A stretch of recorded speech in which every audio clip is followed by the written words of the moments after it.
कैसे हैं आप सभी? मैं आशा करती हूँ सभी लोग स्वस्थ और प्रसन्न होंगे। आज हम हमारा पाठ वीर चेतक को पढ़ेंगे और समझेंगे। आइए शुरू करते हैं इस पाठ को। ये है पाठ 13 वीर चेतक। इस पाठ को हम एक कविता के माध्यम से पढ़ेंगे। आइए शुरू करते हैं। रण बीच चौकड़ी भर भर कर चेतक बन गया निराला था। रण यानी युद्ध का जो मैदान होता है उसे रण कहा जाता है। युद्ध में चौकड़ी भर भर कर जो चेतक नाम का घोड़ा था, चेतक महाराणा प्रताप का घोड़े का नाम चेतक था। ऐसे करके चेतक कैसा बन गया था? निराला यानी अनोखा बन गया था। राणा प्रताप के घोड़े से पड़ गया हवा का पाला था। यानी राणा प्रताप का जो घोड़ा था चेतक, उसने किससे कॉम्पिटिशन कर लिया था? हवा से। जिस तरीके से हवा की गति थी उसी तरीके से राणा सांगा के घोड़े की भी गति थी, जिसका नाम था चेतक। गिरता ना कभी चेतक तन पर राणा प्रताप का कोड़ा था। राणा प्रताप अपने घोड़े के तन पर यानी अपने घोड़े के शरीर पर एक कोड़ा भी नहीं मारते थे। वह दौड़ रहा अरि मस्तक पर, वह आसमान पर घोड़ा था। यानी अरि का मतलब होता है शत्रु। वह किसके लिए दौड़ रहा था? अरि मस्तक पर। शत्रु के दिमागों में भी भय था। किसका? चेतक का। और वो आसमान पर घोड़ा था, यानी उसकी रफ्तार इतनी तेज थी जाने वो आसमान पर ही जाने वाला था। जो तनिक हवा से बाग हिली लेकर सवार उड़ जाता था। जैसे ही उसको थोड़ा सा हाँकते थे तो वो उसी समय एकदम इतनी तेज गति में जो घुड़सवार ऊपर बैठा होता था उसे लेकर वो चला जाता था। राणा की पुतली फिरी नहीं तब तक चेतक मुड़ जाता था। राणा की आंख भी नहीं झपक पाती थी, इतने में तो चेतक मुड़ के भाग जाया करता था। कौशल दिखलाया चालों में, उड़ गया भयानक भालों में, निर्भीक गया वह ढालों में, सरपट दौड़ा कर वालों में। निर्भीक यानी बिना किसी डर के वो दौड़ गया और तलवारों के बीच में, जब युद्ध के मैदान में युद्ध हो रहा था, सैकड़ों नंगी तलवारें एक दूसरे को मारने काटने के तैयार थी, उस समय भी उसकी तलवारें जो हैं, तलवारों का भी उन्होंने डर नहीं किया और चेतक दौड़ता ही चला गया। है यही रहा अब यहाँ नहीं, वह वही रहा जो वहां नहीं।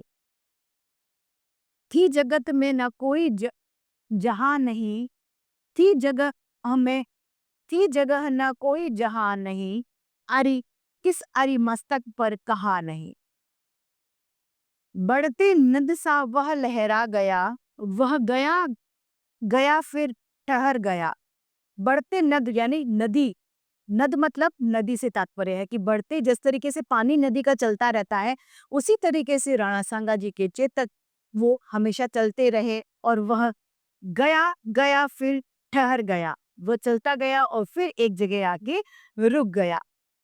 विकराल व्रजमय बादल सा अरि की सेना पर गहर गया। विकराल ब्रजमय यानी बहुत बड़ा, ब्रजमय अर्थात पत्थर के समान कठोर बादल की तरह अरि की सेना यानी शत्रु की सेना पर वह गहर गया, यानी गर्जना उसने शुरू कर दिया। चेतक ने हिनहिनाना शुरू किया। भाला गिर गया गिरा निशंग, है टोपों है तापों से खन गया अंग। भाला गिर गया और गिरा निशंग। निशंग मतलब होता है तरकश। तीर जो का तरकश होता है, वो तीर जिसमें रखे जाते हैं उसे तरकश कहा जाता है। वह तरकश भी गिर गया। है यानी घोड़ा। टापों से खन गया अंग, बैरी समाज रह गया दंग।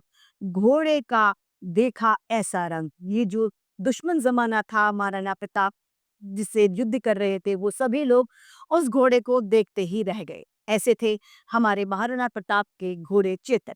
आइए इस कविता को फिर से एक बार दोहरा ले। रणबीच चौकड़ी भर भर कर चेतक बन गया निराला था, राणा प्रताप के घोड़ों से पड़ गया हवा का पाला था।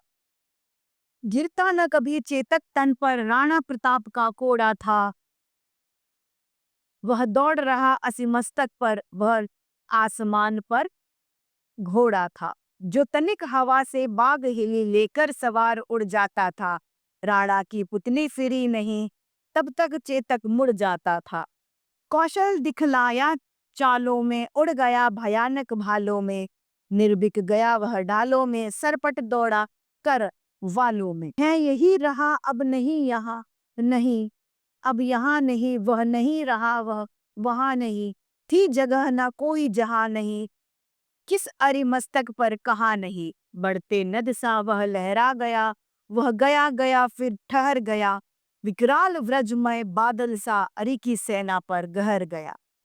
भाला गिर गया गिरा निस्संग, है टापों से खन गया अंग, बैरी समाज रह गया दंग, घोड़े का देख ऐसा रंग। तो इसी के साथ ये पाठ समाप्त होता है और उम्मीद करती हूँ सभी को समझ में आया होगा। आज के लिए इतना ही, फिर मिलते हैं। धन्यवाद।